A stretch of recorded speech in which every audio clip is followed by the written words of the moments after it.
Oke guys, assalamualaikum warahmatullahi wabarakatuh.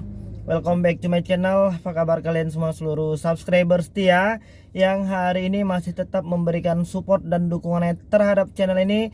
Terima kasih banyak untuk kalian yang mungkin sudah menekan tombol subscribe, like, dan yang udah nge-share semua video-video kita. Mudah-mudahan semua kebaikan kalian hari ini akan digantikan dengan kelimpahan rahmat dan rezeki di kemudian hari. Amin ya robbal alamin. Oke guys, hari ini kita pengen membahas ya tentang akibat dari gagal bayar pinjaman uang online, baik yang legal ataupun ilegal, di semua aplikasi yang mungkin hari ini sedang kalian gunakan. Jadi untuk kalian yang mungkin hari ini pertanyaannya belum terjawab oleh kita, kalian bisa ngecek jawabannya di channel Duo Silver seperti yang di sebelah ini ya. Karena di channel itu akan mengulang kembali pembahasan tentang aplikasi-aplikasi pinjaman uang online.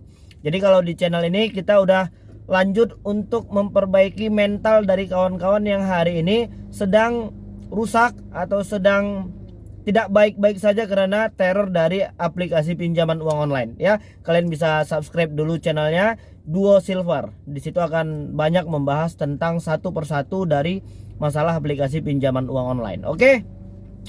Hari ini kita pengen membahas ya akibat gagal bayar pinjaman uang online, legal atau ilegal. Walaupun hari ini perbedaan legal dan ilegal itu ya beda-beda tipis doang ya. Karena hari ini masih banyak pengaduan yang masuk ke kita itu tentang penagihan dari aplikasi pinjaman uang online legal yang ya sebegitu dahsyatnya ya, yang mungkin hari ini sedang panik atau mungkin sedang diuber-uber. Aku pengen mengingatkan kalian untuk stop gali lubang tutup lubang. Apapun hari ini ceritanya dan bagaimanapun hari ini perhitungannya, yang jelas kalau kalian mencoba mengatasi masalah hari ini dengan cara menggali lubang di lubang yang baru, itu sudah pasti rugi. Hitung-hitungannya sudah pasti tidak kena.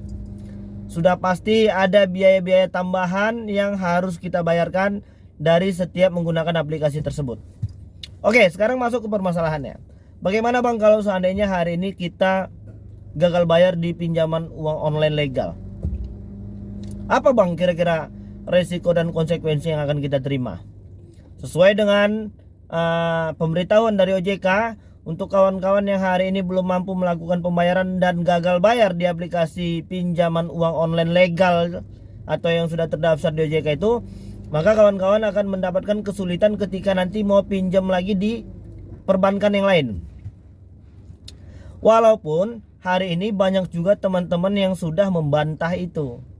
Kenapa seperti itu? Kemarin ada teman kita, dan saya juga secara pribadi kemarin di tahun 2019 sudah langsung coba.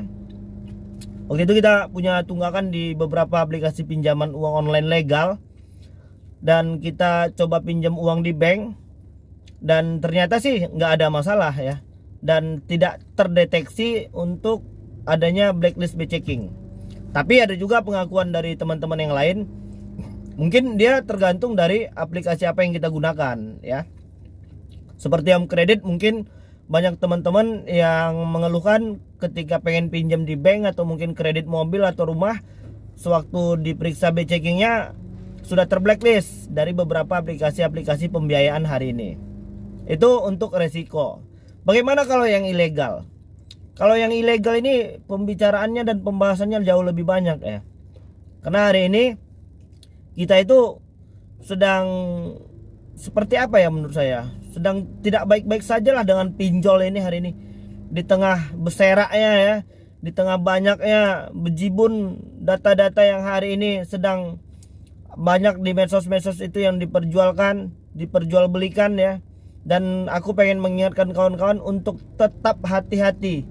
Jangan lagi sembarangan narsis dengan foto selfie menggunakan foto KTP.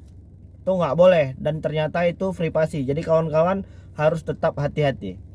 Bagaimana bang kalau seandainya kita gagal bayar di aplikasi pinjol ilegal?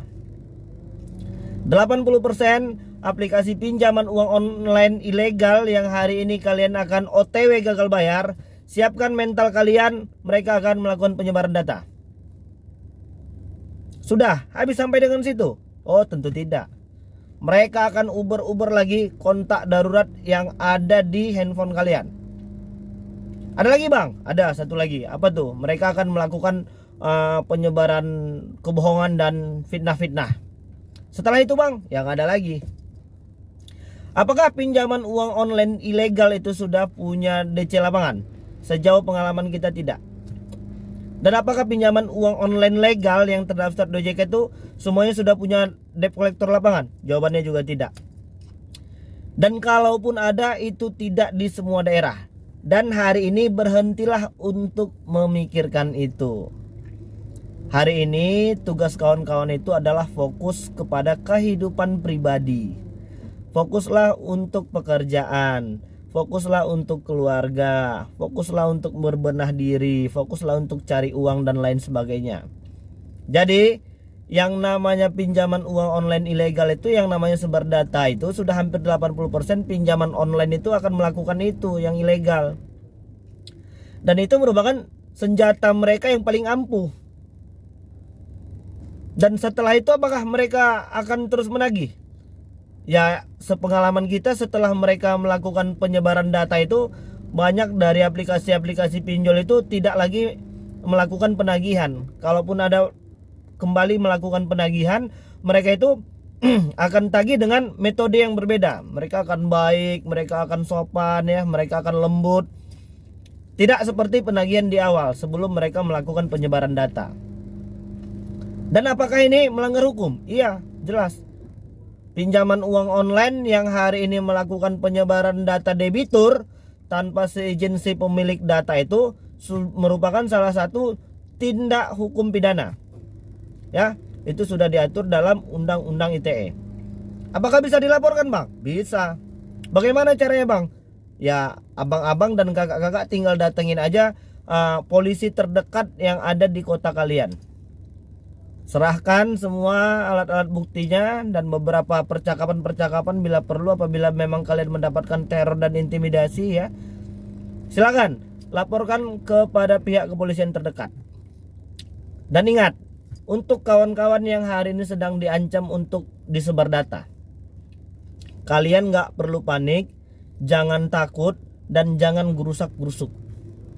Hari ini yang mengalami penyebaran data itu bukan hanya kalian. Ada ratusan, ada ribuan orang, bahkan mungkin puluhan ribu orang hari ini sudah merasakan yang namanya disebar data.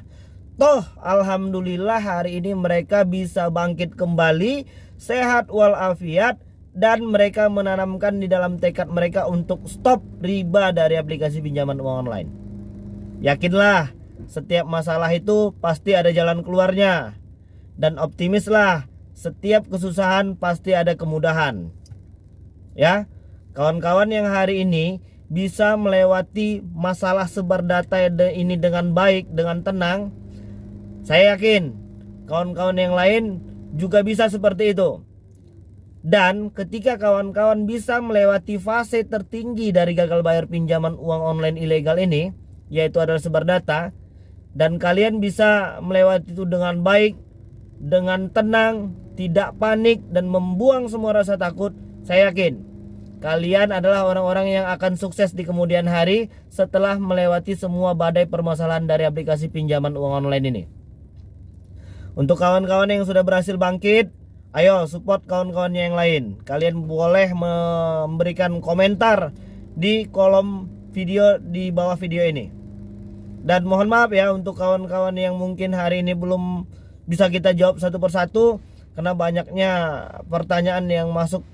Setiap harinya itu ada ratusan, bahkan mungkin hampir ribuan komentar yang belum bisa kita jawab. Jadi kalau kawan-kawan yang pengen bertanya itu, usahakan untuk bertanya di kolom komentar di video yang terbaru. Jangan lagi berkomentar dan bertanya di video-video yang lama, itu udah lewat, kita nggak bisa cari lagi, scroll lagi ke bawah. Karena banyaknya pertanyaan masuknya hari ini, masih kita usahakan untuk tetap menjawab satu persatu. Ya, jadi itu tadi beberapa risiko gagal bayar dari aplikasi pinjaman uang online legal dan ilegal. Jadi kalau kawan-kawan bisa melewatinya ini dengan tenang, kalian akan menjadi pemenang. Kalau kalian melewati ini dengan gali lubang tutup lubang, maka sudah pasti akan menambah hutang. Dan stop berpikir negatif. Dan jangan lagi menghabiskan waktu dan energi hanya untuk memikirkan segala sesuatu yang belum pasti.